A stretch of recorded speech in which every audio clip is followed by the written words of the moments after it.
in other industries like music who would not only stand right up there with other artists in all of these countries, but probably be the better or the best among all of them. So why invite Kao Denero? We invited Kao Denero as a department because in his latest album, he has taken his game to another level. I was having a meeting just now. I was having a meeting with the ambassador just now. And I told him that this album, this particular album has done. Hello? Am I audible enough? Yes, sir. Are you going to get? So I was telling the ambassador that what this album has done for him and for us as a nation is to demonstrate that the Honorable Kao Denero, who has been focused locally to appease, to please his fan base, because this is what has made him a signature artist in Sierra Leone. He is one of the most responsive artists to his fan base. That is why.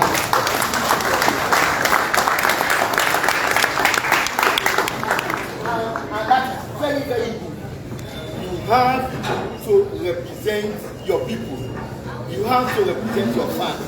But this time around, what Fourah Bay has done is he is taking his fans out of their comfort zone.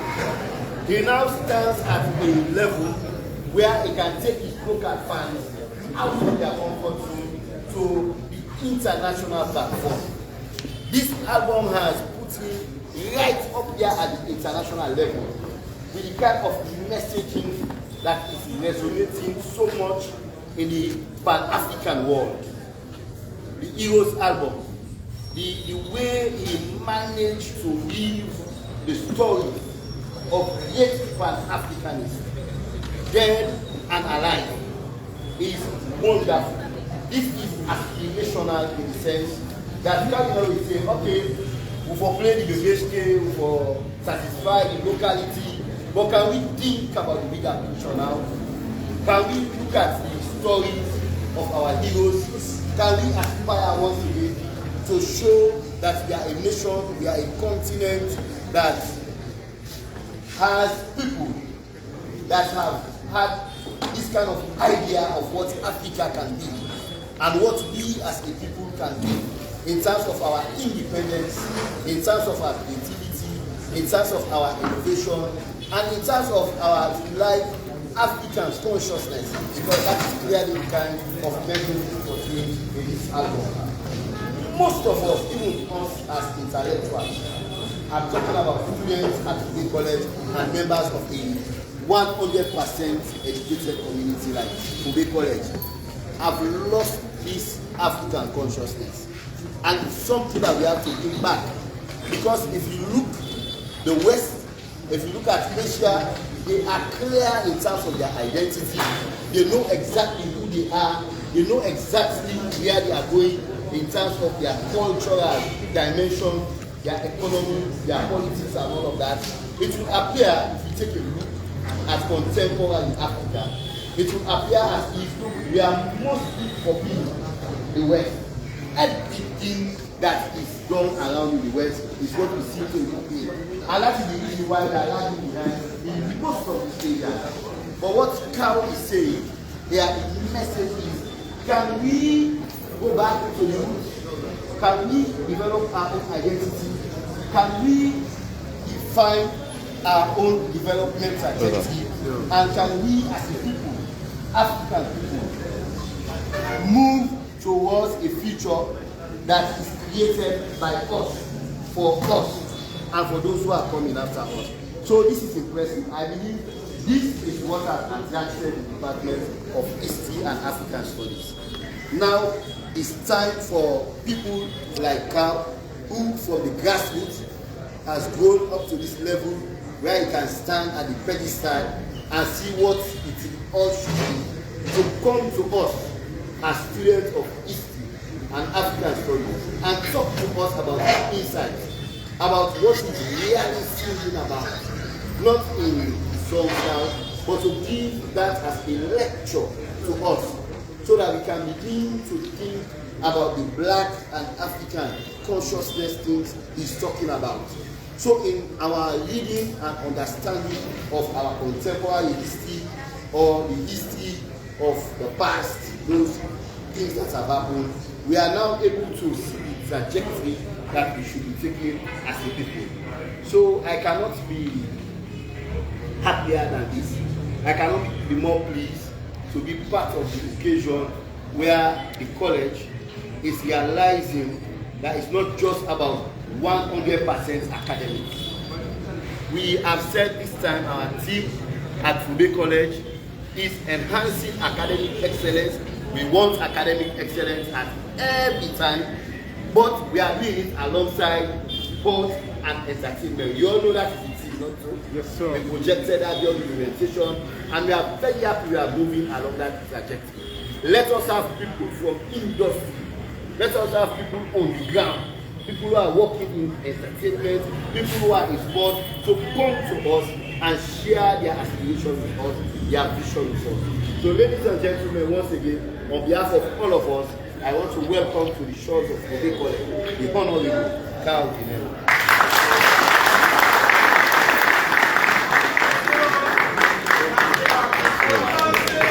Thank you, God. That was a statement by the Deputy Registrar, Mr. Brema Ba, of Fourah Bay College, University of Sierra Leone. Now we are having the Ambassador of Sierra Leone Entertainment Thank you very much. to do the public lectures. Definitely, I want to thank the university once again for this opportunity, for definitely giving me this platform to just exhibit some of the ideas and the inspiration that I had creating the album Heroes.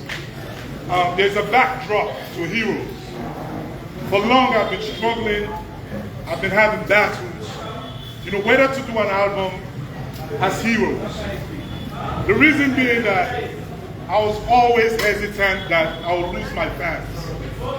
Usually I tend not to do music that's totally English driven, with the fear of losing my local fan base. But I've always had heroes in me.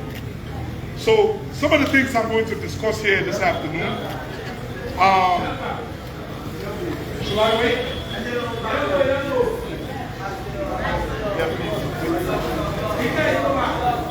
So some of the things I'm going to discuss here today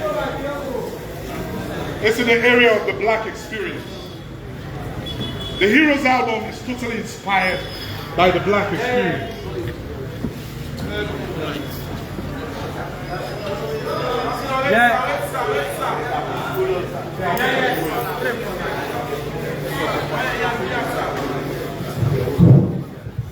Oh, thank God. Make some noise for that. It feels a lot better. So, when I was given this opportunity, it actually falls right in my domain, because I consider myself to be an historian, somebody that do research, somebody that's very proud to be an African, somebody.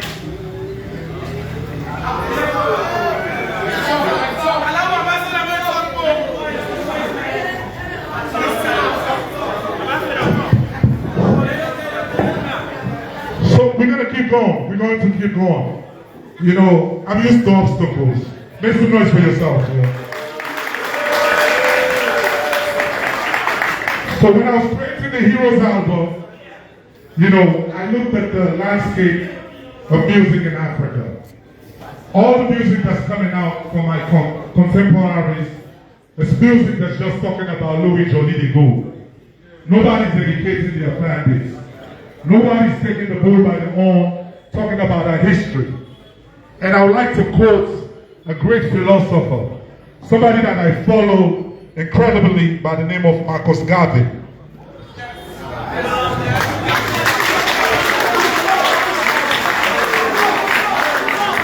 Yes. the brother Marcus Garvey made a statement that a people that has forgotten its history is doomed for disaster. So I always go back to the statement and I always try to enlighten myself about our history as a people, as Africans. You know, so we're going to start right before slavery. You know, what was our experience as a people, as Africans? You know, what was the atmosphere in the motherland? I believe, and philosophers believe, that Africa was called Ethiopia before we had the name Africa. We had great empires there. I think we had the Songhai Empire first. Songhai Empire was ruled by different kings. We had our own trading system. We had our own culture, our own tradition. Everything was in place, comfortably African. You had the Songhai Empire, then you had the Mali Empire. The Mali Empire, you can trace it back to places like the Timbuktu in present-day Mali, where education was very strong and immense. We had rulers like Mansa Kanka, who was the richest and the wealthiest leader in the world at that time. You know, a person that was traveling to do his trip to the Hajj in Mecca. I was told that after doing my research that the streets of Egypt were painted in gold when he was passing by. That's how wealthy he was. Timbuktu was the place where people from all over Africa came to get some higher learning. So we had systems in place in Africa before they came. You have the Egyptian civilization. The pharaohs were doing their thing in Egypt. You know, we had all these things. And the last empire was the Ghana Empire, of course. You know, kings and rulers were ruling this land before the Europeans came. You know, and I believe we would have, the only thing we lack as Africans then was great thinkers and great foresight leaders. You know, I believe they had foresight leaders, people that would stand and say, what will this continent be 50 years from now, 200 years from now? I think Africa lacked that, but we had great systems in place. People were trading with the barter system. We didn't have no currency, but we had villages, we had kings, we had chiefs, we had tribesmen. We were flourishing. And then came the first betrayal. What's the first betrayal? The first betrayal is when we start turning against each other as the people. You know, when the strangers came to Africa, they came with some things that we lacked. They came with gunpowder. You know, tribes were fighting against each other already for territories, to grab land, to grab superiority. And here came the stranger. I think that's where things went wrong. They brought, I learned this in history, that they brought gunpowder, they brought tobacco, they brought spoons, they brought different things that we are not accustomed to. And our leaders then fell for it. They fell for the bait, and they started trading each other for those goods as slaves. That's when the transatlantic slave trade started. The transatlantic trade, I believe, affected Africa, the continent, in an immense way. Because most of the strong guys that we had, talented and skilled people, all left the shores of Africa for the diaspora, for the Caribbeans, for South America, for North America, and out where we traded ourselves. There are categories, from my understanding. If you're in a village or a township and you're a witch, you'll be traded as one. If you're a prisoner of war, you'll be traded as one. If, you know, you're sleeping with somebody's wife, you'll be traded as a slave. So all these guys going against people's wives, trying to steal somebody's wife, if it was those times, you'll be far gone as a slave. Unfortunately, I think it was intentional as well for them not to keep records. They wanted to break the family lineage, the origin of you as a human being. So if you find out when the slaves were being taken, there was no trace where you came from my research, the only place in the North America that you can find the trace of slavery and where, like, a particular ship came from is in South Carolina. If you go to South Carolina, there's a shore over there where you can definitely see the records of the slaves that were delivered over there and where they particularly came from. And guess what? Most of the slaves that went to South America came from Sierra Leone. Yes, because Sierra Leone was, you know, and still is, we had the great rice planters. You know, North America was for the farming, the rice plantation, the cotton farms, the sugar cane. So all the slave masters were flooding Sierra Leone, coming for great rice planters. And the Caribbeans, I believe, was a transit point. You had places like Haiti. Haiti, I believe, is where they dumped the witchcraft and wizard slaves. It's not a bad thing, because witchcraft and like sorcery helped them gain their independence. Do you believe that Haiti is the first country in the Caribbean to gain their independence?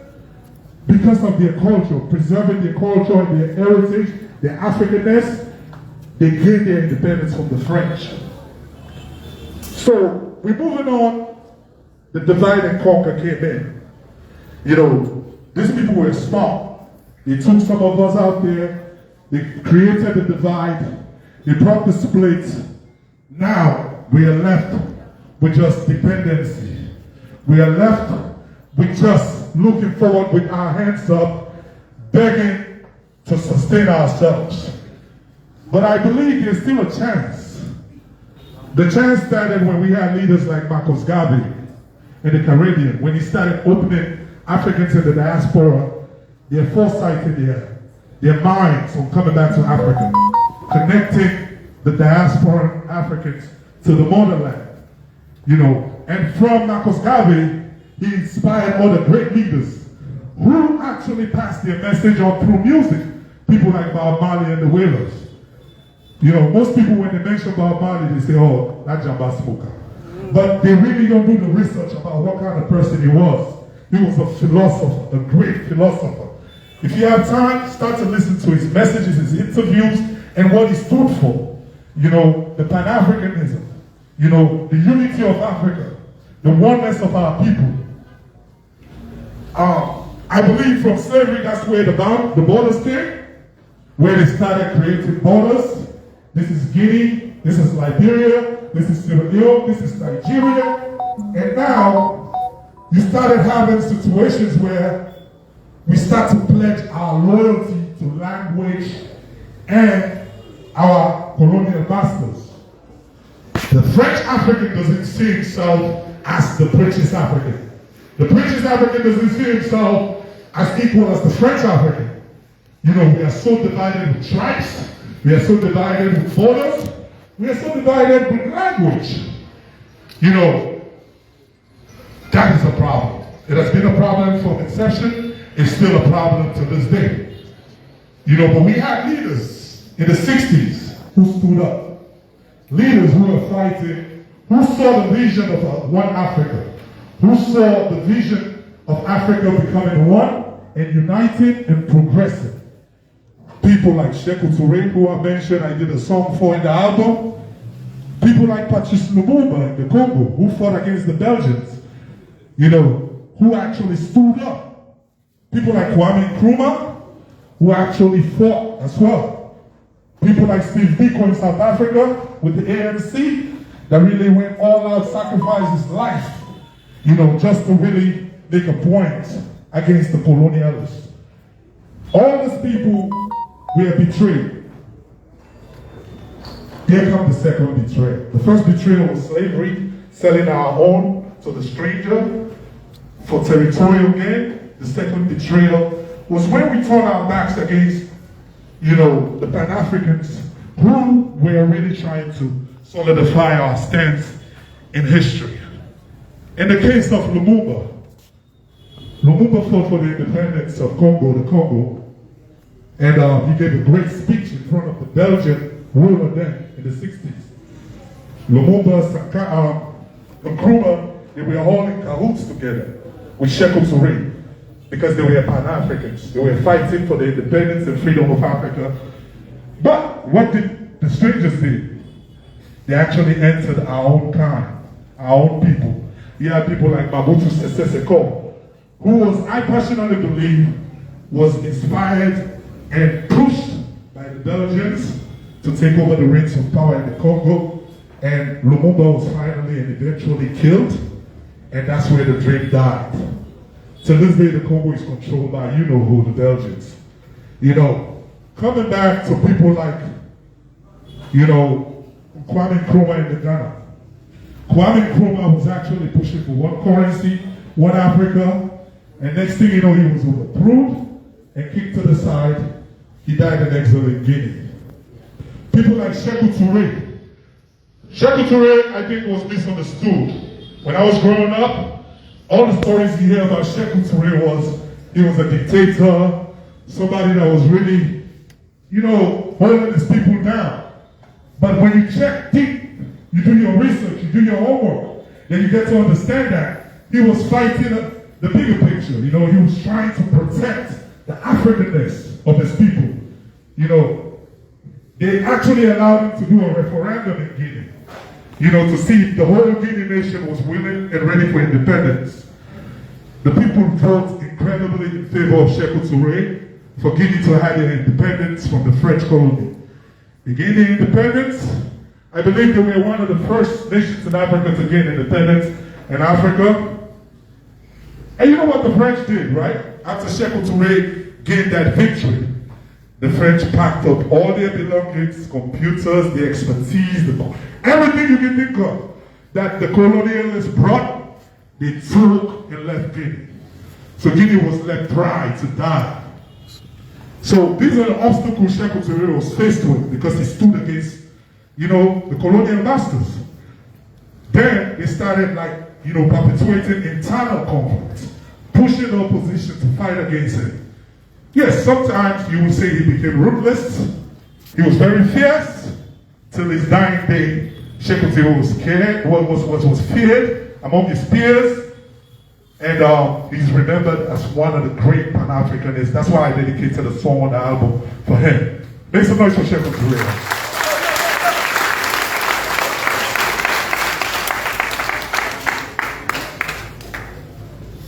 Are you guys with me?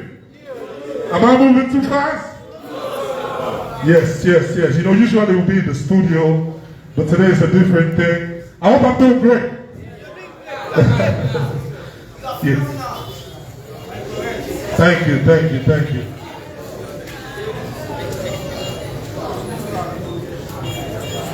You know, I'm just going through my notes. You know, these are things that I put down myself. Nobody inspired this lecture, by the way. All these ideas and perceptions are definitely directly from Kao Denero. Yes, sir. So, you know, I'm starting from history, the African experience, you know, then we'll come to hip-hop, you know, which is my cornerstone. You know, but I will say Africa was practicing communism in the beginning because, you know, families used to feed families. They would go to the farm, they would fetch what they could get and share with the whole village. Everything was fine. Then they brought capitalism. They brought democracy. They brought the IMF. They brought all these institutions that regulate us as a people. And now, we are really living with our hands tied to where we can't really bring forth policies that can really change the trajectory of our nations, but actually beating to their drum beats, dancing to their drum beats. You know, they dictate different things. They dictate elections. Like I said in the song, Think About It, one of the songs in the album. They dictate so many things, you know, that we are tied under because we lost our grip. We lost our culture. We lost our tradition as a people. We lost our stance. And the case usually be, if you stand up to really speak up, you know how your story will end, right? You know the demise of people like Bob Marley and the others that I've stated. It's been very, very, very tragic. So we pray that we'll have some more new leaders that can stand up, people that can really fight for independence, Because we are honestly not really truly independent. You know, the word is vague, independent, but we are not. You know, there's still a vivid colonialistic, you know, vision and idea going around. We have to free ourselves from that bondage for us to really come up as a people, for us to take our true stance, and for us to truly be developed. The next topic I'm going to touch on is the topic of the liberals. Kao Denero, I'm an Irish historian. I consider myself to be a liberal.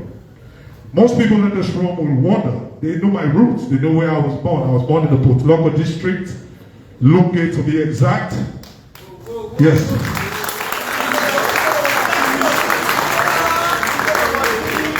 Yes. I attended the St. Joseph Primary School, Masoila, and the St. Theodore Secondary School, King Tom. So, realistically, I'll be considered as a northerner, as the typical Sierra Leonean would think, and still thinks.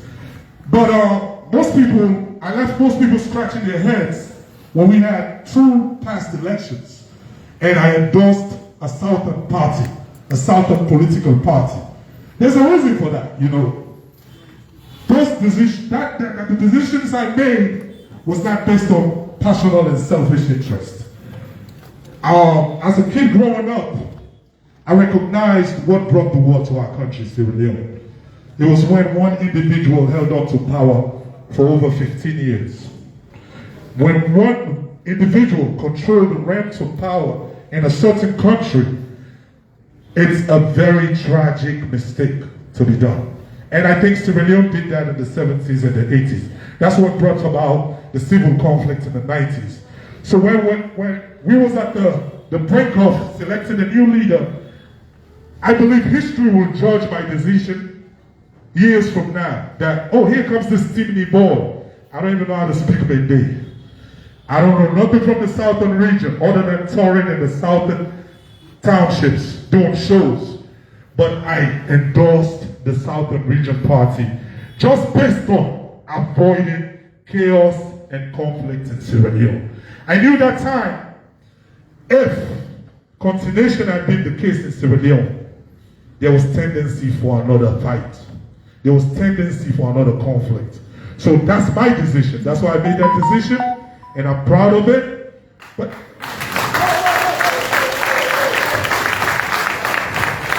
and I still stand by that decision to this day. And when the need arises for Kao Denero to use his influence to protect the peace and sanity of Sierra Leone and Sierra Leoneans, I will do the same.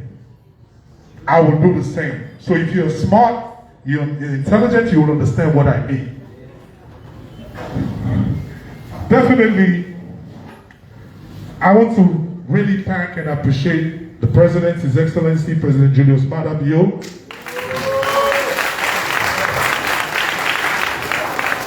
Yes. For one main reason, you know, not to take away from the topic, but I believe he's a liberal. He's a liberal Sierra Leonean, patriotic Sierra Leonean. Most people misunderstand His Excellency, you know. I've had the chance to really mingle with him in several occasions, and I made my judgment based on him being liberal. Him as an individual, being a liberal president. You know, he has empowered a lot of young people like myself. Some people will say, Kao, you're thinking political now. You know, you're just an artist. But it was, you know, based on my interaction with His Excellency and the messages that he gave me usually on, you know, getting some further education, empowering myself. My vision should not just stop at being the biggest rapper in Sierra Leone. He has recognized, yes. Thank you. You know, he has really, you know, recognized the potential that I have in me, you know, to really take this thing further. You know, so when people say, oh, Kao Denero, you have to be president, or your dreams are too big, it's by just recognizing the story of His Excellency coming from a village in Bontiu, becoming a soldier, rising up the ranks, and now he's the president of the Republic of Sierra Leone because he took some time to himself to empower himself with education. Education is key. higher learning, and like I would like to follow and pursue this path of empowering myself. I don't think anything is wrong with that. Is anything wrong with that? So I'll advise all my fellow musicians, all the artists, to really think about it. It's very important. You know, it's something that will benefit you down the line. Now, I'm going to jump to my next topic. You know, after recognizing His Excellency as a liberal and Kao Denero as a liberal, shout out to all the liberals. People are not thinking about region, or I'm a northerner, I'm a southerner, or I'm this. No, you're thinking based on being nationalistic, being patriotic, and being a liberal. You know? Yes, it's the vision of liberals. Clap for yourself, brother. You know, most people don't understand the mind of a hip-hop artist. You know, a great hip-hop artist, not somebody that's mimicking or trying to be. I see hip-hop artists as philosophers. I see hip-hop artists as news vendors. I see hip-hop artists as poets. I see hip-hop artists as self-educators. I see hip-hop artists as trendsetters. I see hip-hop artists as election influencers, and political activism is in there as well. So, these are the stance that I took when I started doing hip-hop. After we're done with history, I think I'm slowly coming now to the inception and the foundation of hip-hop music, the music that I do. You know, the mistakes of the past is what brought us where we are today as a people. Through slavery, through the second betrayal, through killing our own leaders, through embracing the ideas of the West and letting down our own culture, tradition, our own system of governance. You know, you have some countries in Africa that still practice those systems to this day, and they are doing pretty well for themselves. They are doing incredibly well for themselves. You know, I believe us as a people have to start revisiting those attributes so we can be a great nation. Now we go on to the coming of hip-hop. There was a saying by the great philosopher and a great man who was Martin Luther King. He had a quote where he said, "A man should not be judged by the color of his skin, but rather than the color of his character," right? His personality. I believe he was speaking about hip-hop in his I Have a Dream speech. You know, not in literal sense, but in the sense of foreseeing the future. Hip-hop is a culture that I believe started in Africa. That's why I do it unapologetically. You know, I do hip-hop with a proudness of being part of a culture that started in the motherland. You know, why do I say this? I believe hip-hop started from the villages of Africa. It started with the storytelling. It started with the drum players. And these are the same people that were transferred through the slave ships to the Americas.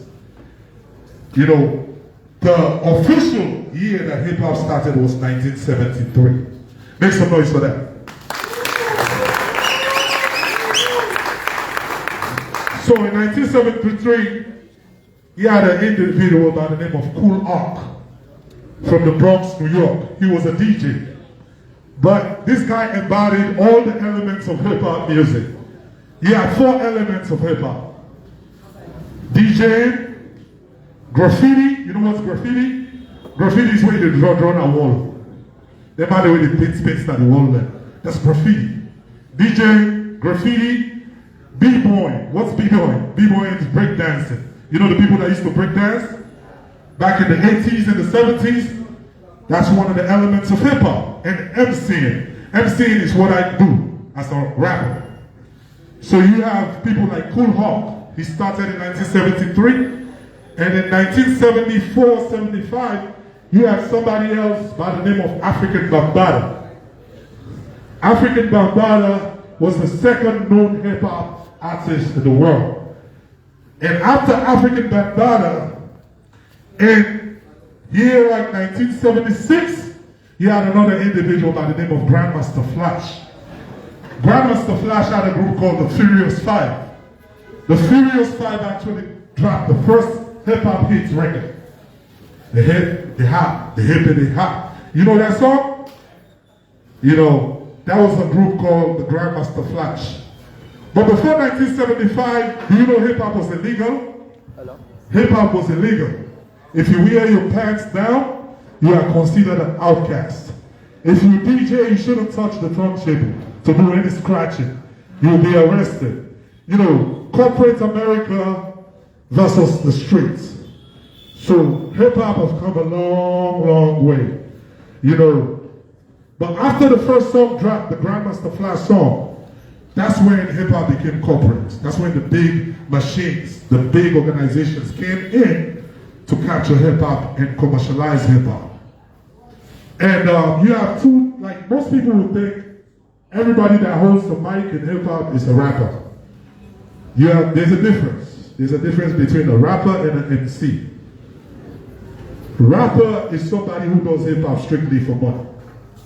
Somebody that's just trying to get wealthy. Somebody that don't care about the culture of hip-hop. Somebody that's just, I'll give you a typical example of a rapper. People like Nelly. You familiar with Nelly? Nelly is a total rapper. He don't care about the culture of hip-hop. He's just trying to make hit songs and feed his family. Another typical rapper would be 50 Cent. 50 Cent is just a strictly hustler who is trying to make some money and just go about his business. He don't care about the culture, the essence. And now here comes the MC. The MC is somebody literally...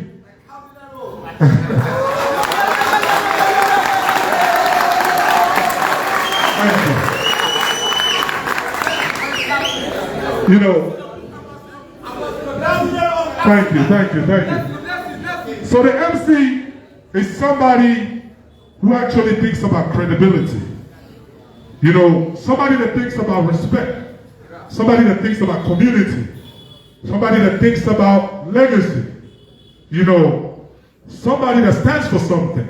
Those are the true MCs. You know, the MC is a representation of hip-hop wherever he goes. He's thinking about his followers. He's thinking about the culture that he represents. He's not just trying to put out a hit song and then fly by night. He's thinking about representing the culture. So this is the difference between a rapper and an MC. You know, so who is a rapper? From your own sense, my brother. Just help me. Let's be interactive here. Somebody who does music for money. Yes, my brother is following. And you know, I look for somebody that looks like an MC here. My brother, so who's the MC? Someone like you, Kao Denero. Thank you. So, laying the bedrock of hip-hop, the background of hip-hop in the 70s, coming to the 80s, you know, then came the 90s, when hip-hop was very influential. Hip-hop was a marketing thing. It was big business. The 80s, we had groups like the Public Enemy, you know, the Run DMC, those groups.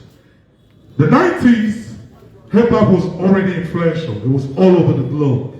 It had no boundaries. You go to France today, you'll have people practicing hip-hop. To South Africa, to even India, you have hip-hop. You know, all over the world, it goes beyond race. It goes beyond ethnicity. You know, the 90s, we had the big war in hip-hop. We had the East versus West war. You know, I believe passionately what brought about that was because of the influence and the power that hip-hop was fostering. You know, the powers that be always feel threatened when black people are owning up something that's very influential. So, do you think it's a mistake when reggae music was diminished in the late 70s? Then came the explosion of disco music. After Bob Marley, the biggest superstar was Michael Jackson. What was Michael Jackson doing? Break dancing, popping, boom crap. He's a star, I respect him. But 70s was conscious music. People that was passing on a message. People that was teaching the people how to be back in Africa. And then that diminished. Then Then came disco music. So when hip hop started, with all these great rappers that we had, the Tupac Shakurs, the Notorious B.I.G.'s, the Nas, all these great lyricists, I think the powers that be got threatened. They felt threatened. They had to manipulate something. And what they manipulated was the East versus West. Tupac for the West, Notorious B.I.G. for the East. Two friends became enemies. Two friends became enemies. And what was the end result? We lost both of them. They both died tragically. You know, then all the new rappers, the MCs that are coming up now, they always kept that at the back of their minds. Not to go too hard, not to be self-conscious, not to put out motivational music. Just make music that can, like we Cross, they just make music just to be a millionaire, just to live a good life. It's not trying to inspire you, it's not trying to motivate you. Those days are long gone. And then we had another age where we had two other rappers. One is an MC and another one is a rapper. I consider Nas as one of the greatest MCs in hip hop, and you have Jay-Z who's one of the greatest rappers in hip hop. You know, both are still for the culture, but I think they both they stand for different things.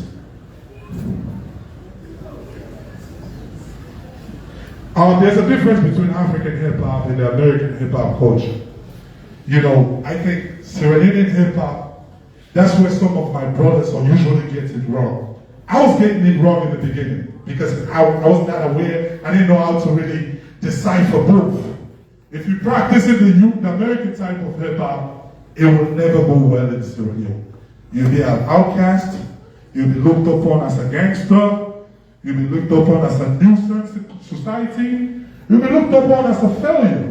Because American hip hop is based on being real, coming from the streets, hardcore. I'm not letting go of anything. You disrespect me, I'm going to disrespect you. That would not work in African society. That would definitely not work in the African society. It's a total difference. In Africa, we believe in tradition, we believe in respecting your elders, we believe in minding your works in public. We believe we have certain values that we believe, that we uphold. So, you have to learn how to conform yourself from practicing the American type of hip-hop to exhibiting the African type of hip-hop. And I learned this like 7-8 years ago, that I have to make the transition. You know, I have to make the gradual transition. Even though I grew up in the United States, I have to transform to the African style of hip-hop, where you just pass on messages, where you just motivate, where you just uplift, where you entertain, but don't try to practice the realness aspect of hip-hop, especially with growth. So to all you kids coming up, those are the things you should really look forward to. You know, don't try to emulate the American lifestyle, because these are two different societies. You know, we believe in two different things, and you will be left by the side of the road if you decide to practice the American type of hip-hop here in Africa. So make some noise for that, Joe. Thank you, thank you, thank you. So I think I've talked a lot. It will not make sense for me not to give you guys a little freestyle from my album.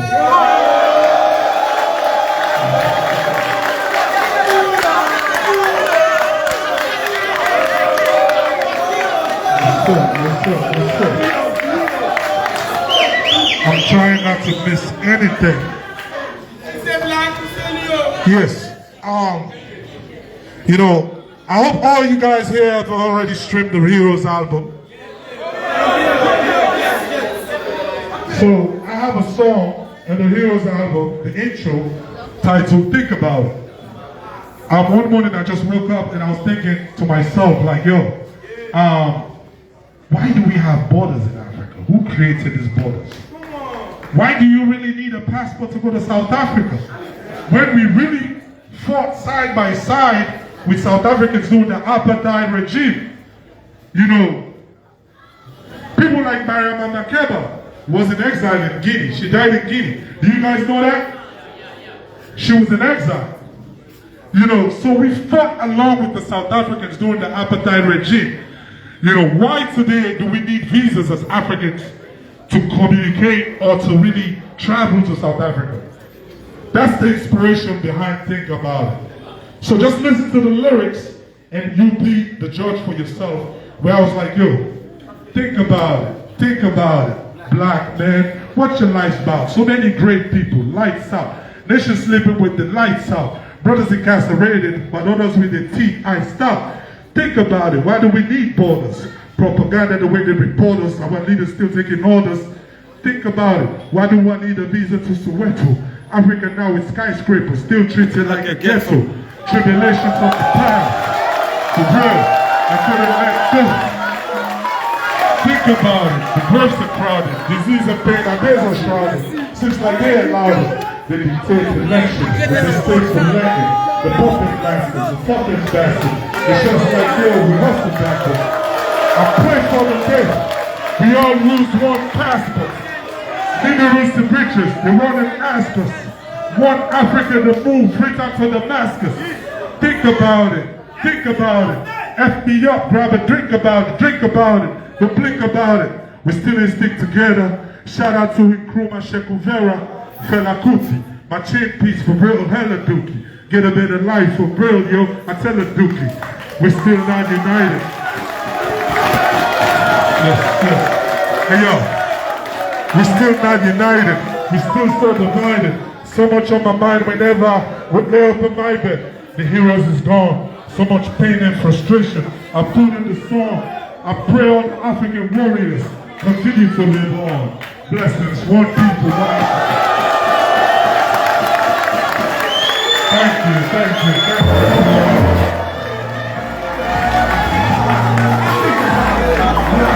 This is how we come to the end of the public lecture today at the Fourah Bay College, University of Sierra Leone, courtesy of Ambassador Kao Denero.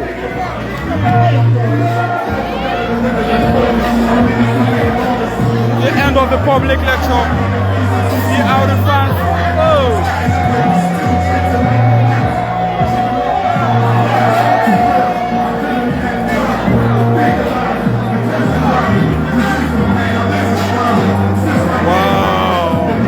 Fans are jubilating here at the history department. This is the deputy registrar, Mr. Brema Ba. Wow. Think about it. Think about it. Think about it.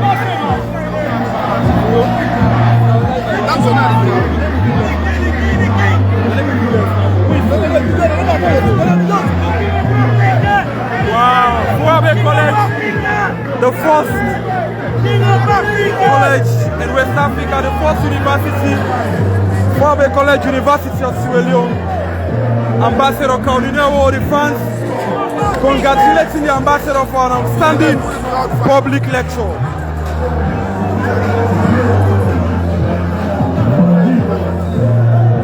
After a successful public lecture from Ambassador Kao Denero, this is how the lecture then.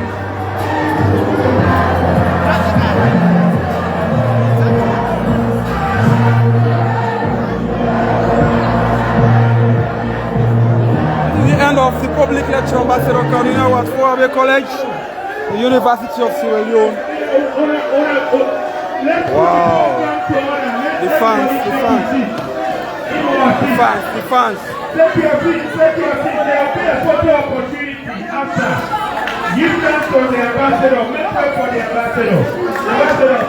Fans jubilating, you know, celebrating the ambassador for such an outstanding, educating public lecture here at Fourah Bay College, the University of Sierra Leone. Wow. Fans fighting to have a photo with the ambassador. Wow. This is fantastic.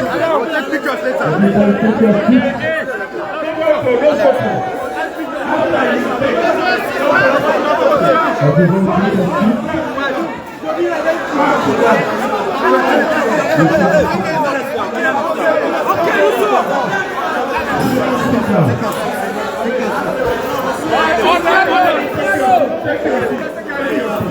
After the event, there will be a photo opportunity. When I say make some, you say no, make some. Make some. You say no.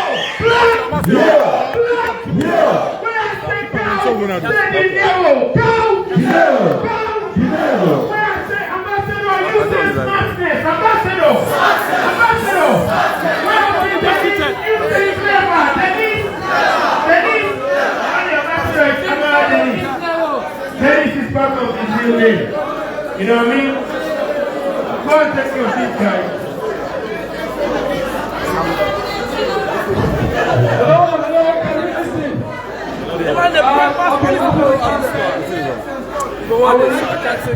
My deepest thanks and appreciation to Ambassador and his entourage. This department always open its hands to public officials, to everybody who wants to come and visit the campus. It's something I'll be working on with Mr. Conte. Mr. Conte happens not to witness the program, but I appreciate it in his absence for making the arrangements and the work that Ambassador is here finally. He has touched on several areas of Pan-Africanism, history, and the role of music over time. So I hope we have learned a lot from his experience as a social icon. Hey, stop the photo. Stop the photos now, please. Hey, super. Order. No. Hey, guys, can you leave? No way. If I do, We'll have photo opportunity outside. We are going to have a campus.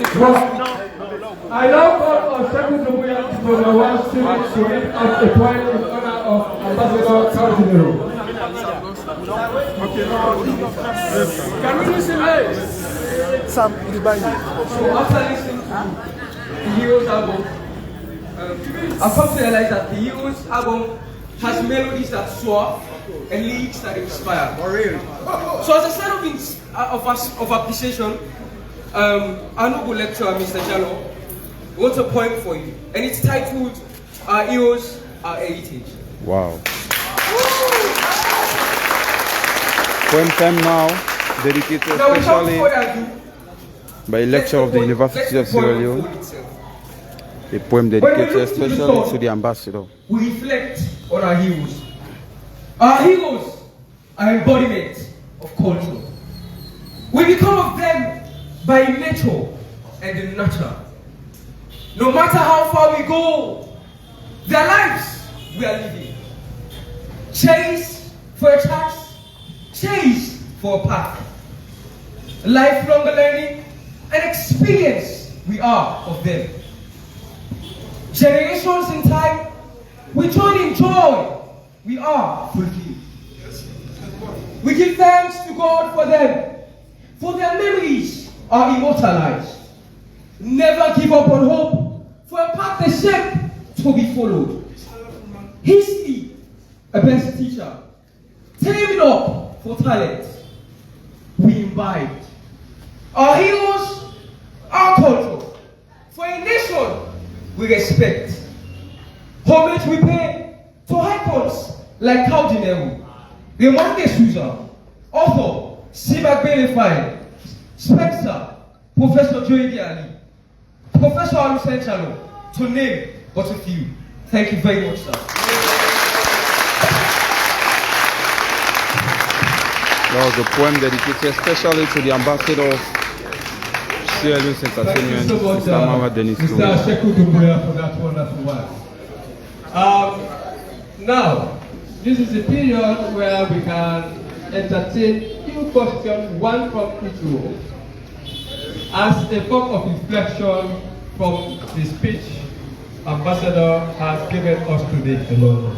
It's a wonderful one, and this will not be the only program we are going to have. Subsequently, we'll be seeking for more collaborative entertainment programs for the campus ongoing. And Mr. Kanu, I will coordinate the questions. Just from one. I'm coordinating to ask. Mr.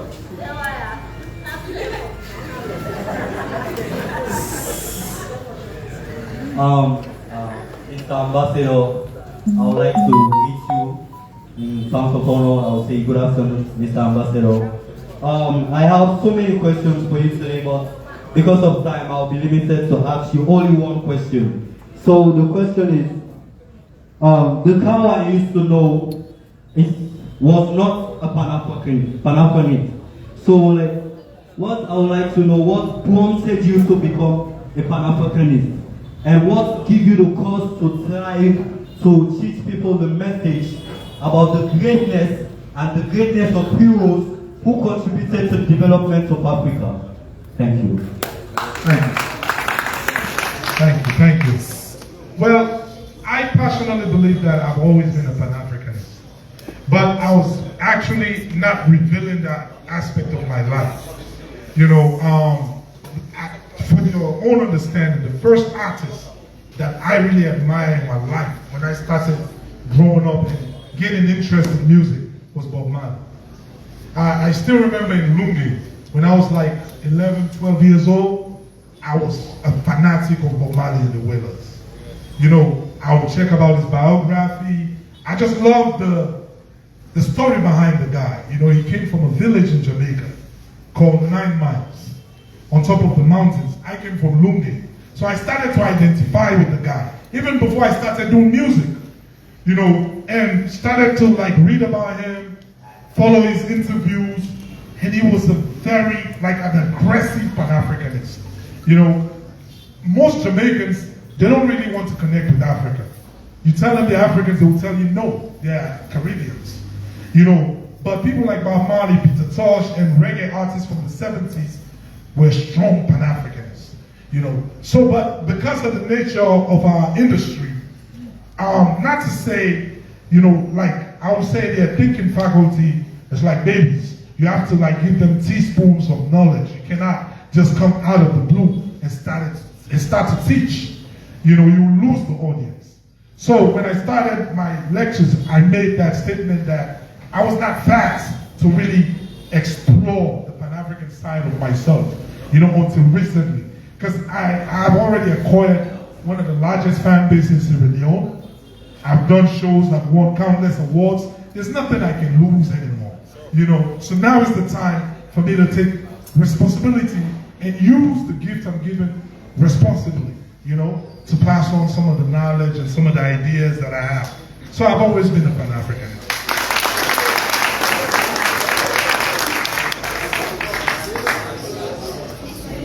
Good morning, everybody.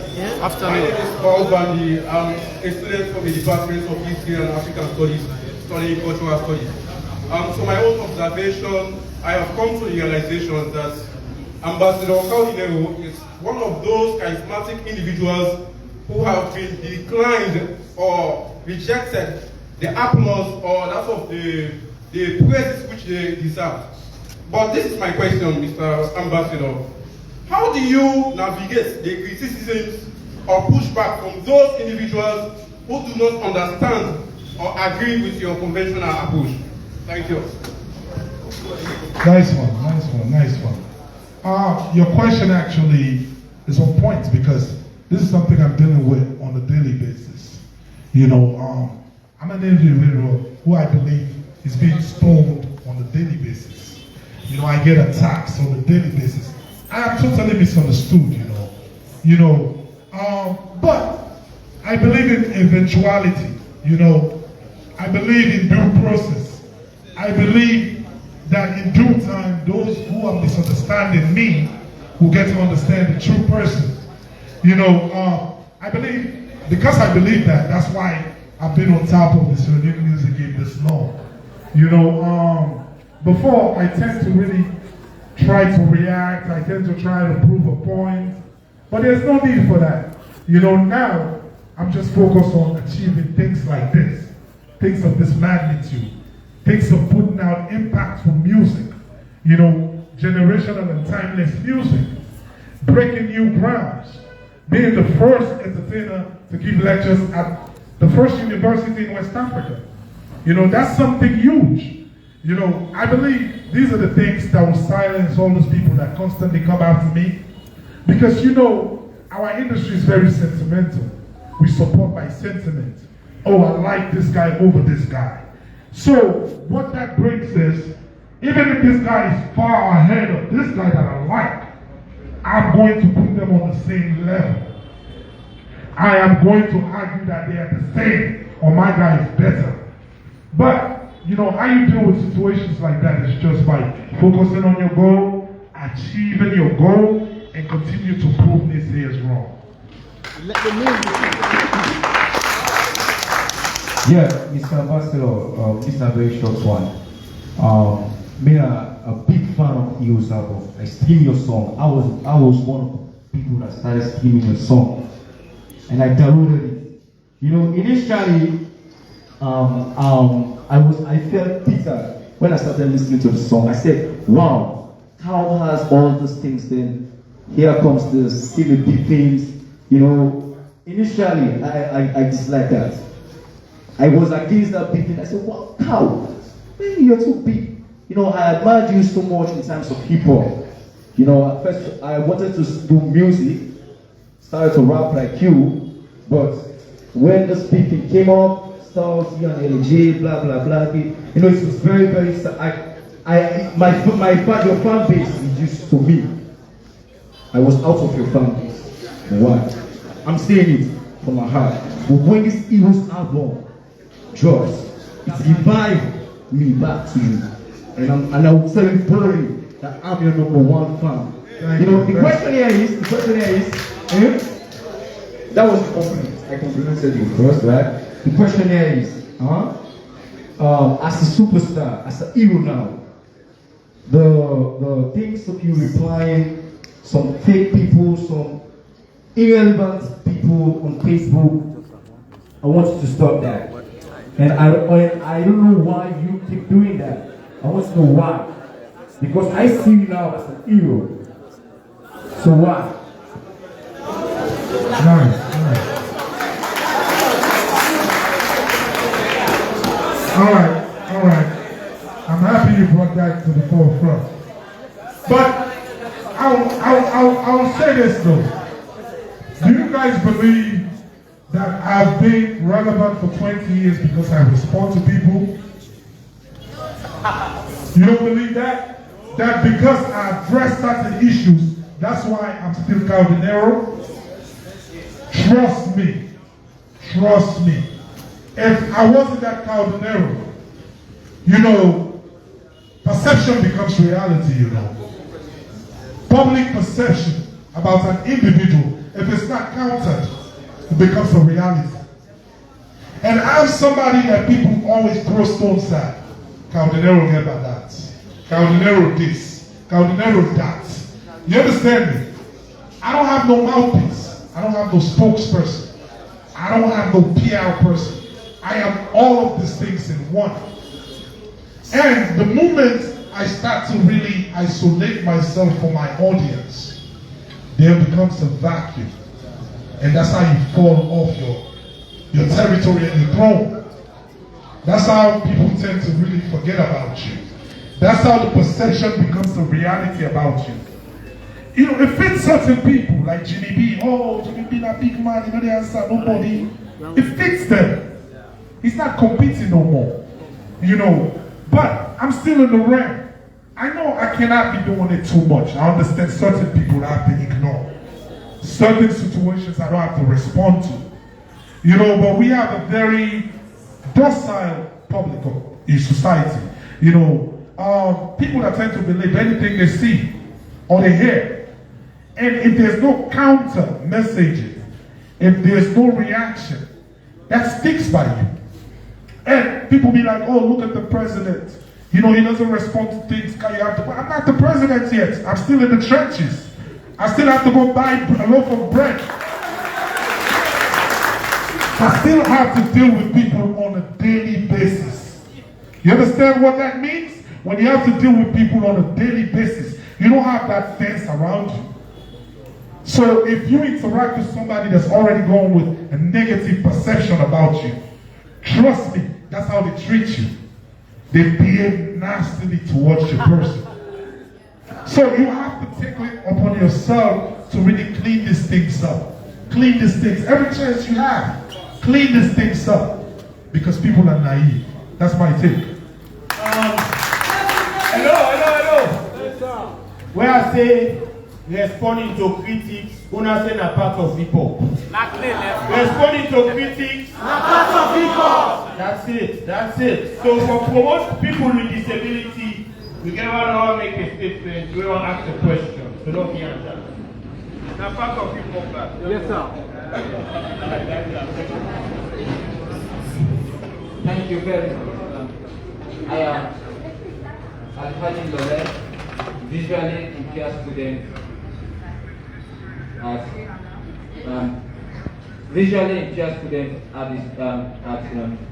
the University of Sierra Leone, LBC to be specific, doing peace and conflict studies. Thank you very much, the great Professor Dr. Ambassador Kao